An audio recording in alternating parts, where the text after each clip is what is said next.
Hi, thanks for watching. In this video, I'm going to show you how you can get your website onto the first page of Google search results, so that way you're getting all the search volume and all the calls coming directly to your business. So what I've done is just two different searches for roofing company and just roofing in Tampa, and I've taken the top search results from each, as well as your website, and I put them all into this tool that I use, and it shows me all the information that Google finds when it crawls your site and then ranks its strength and trust on a scale of 1 to 100. So just by briefly looking at some of the numbers by comparison, you can see why these websites are being recommended and ranked above yours. But let me go into a little bit further detail on what these numbers mean and how you can improve them. So when Google is trying to determine how to rank a website and in what order, it uses two different factors. The first is called the authority, or the trust that it has in your site, which is basically a popularity contest. Now this authority is gained when other domains or websites refer back to yours and create a link. So to give you an example, if the local news station did an article on their website saying the top 10 best roofing companies in, say, Tampa, Florida area, and in that article, the reader could click on a link and it would bring them to your website, that would be considered one backlink from one referring domain. Now, there's a lot of different types of websites that can link back to yours, any kind of blog or posting sites, press releases, maybe any manufacturers or distributors that you work with. However, one very important type is what's called a citation. Now, a citation is any time that your name, address, or phone number appears in an online directory, like Yelp, Yellow Pages, Better Business Bureau.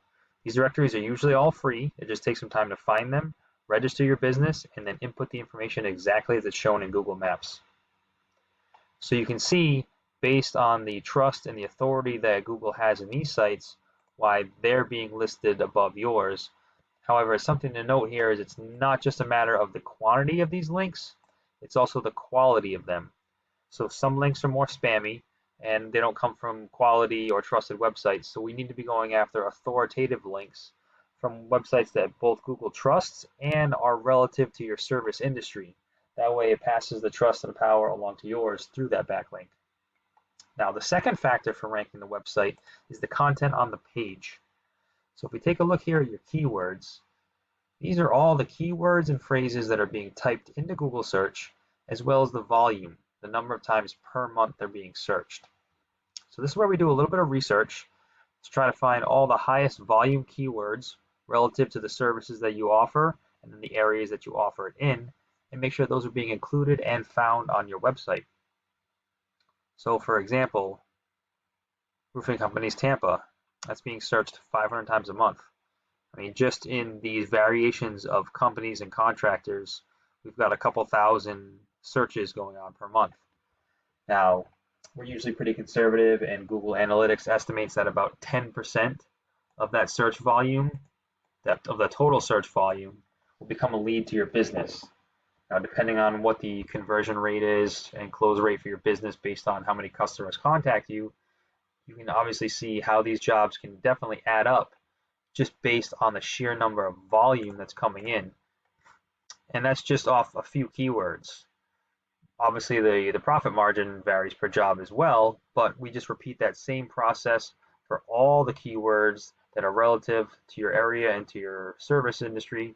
And like I said, that can definitely add up to quite a bit of traffic to the site, quite a bit of leads coming into the business, and the potential for a lot more revenue.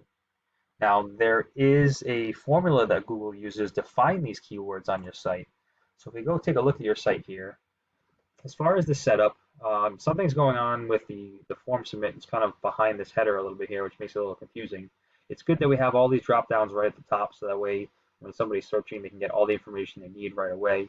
What I would suggest is having these buttons clickable. It's called a call to action, so that way the customer, especially if they're searching in mobile format, which majority of people are nowadays, they can just hit that one button and it'll automatically put that number into their dialer so they can start calling.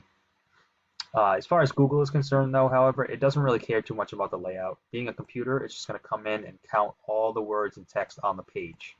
Now, it's usually looking for a minimum of about 1,500 words on a home page because it assumes that the more information you have on the page, the more of an expert you are, and then the more likely it is to recommend you. Now, while it's counting the words, it's also searching for those keywords. So any kind of services that you offer and in the areas you offer it in. Now this is particularly important to where the number of words on the page comes into play because you're only allowed to have one of those keywords for every 150 words of text on the page.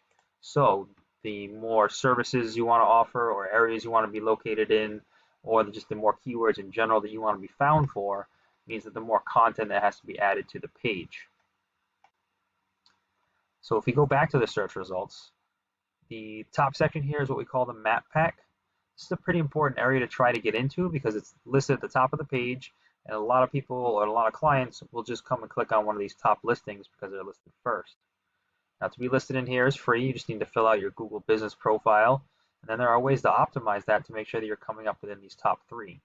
So we fill out as much information as possible, all the services that you offer, the areas, hours of operation, and then in your business description, you're allowed 750 words. We usually put some keywords in there as well that are relevant. And you want to be taking pictures that are geolocated and tagged within your service area, as well as posts onto your Google profile on a regular basis. Collect as many reviews. Then you want to get as many of those citations, your name, address, and phone number. You want to be listed in more directories than anybody else on this list. Now underneath that, this is what we call the organic search results. This is where the more authority or trust that Google has in your site, the higher up in the list that you're going to rank. So this is where getting more of those links or referrals from other websites will help you climb and outrank the competition.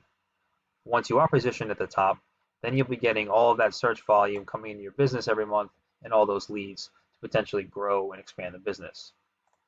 Now, I hope this information was helpful and it shows you how you can scale some of your online presence, but please feel free to reach out if you have any questions or if you'd like to go into any further details. We could talk about some of your goals for the business and then do some research to find out exactly what it would take for you to reach those. I appreciate your time and hopefully we'll be talking to you soon.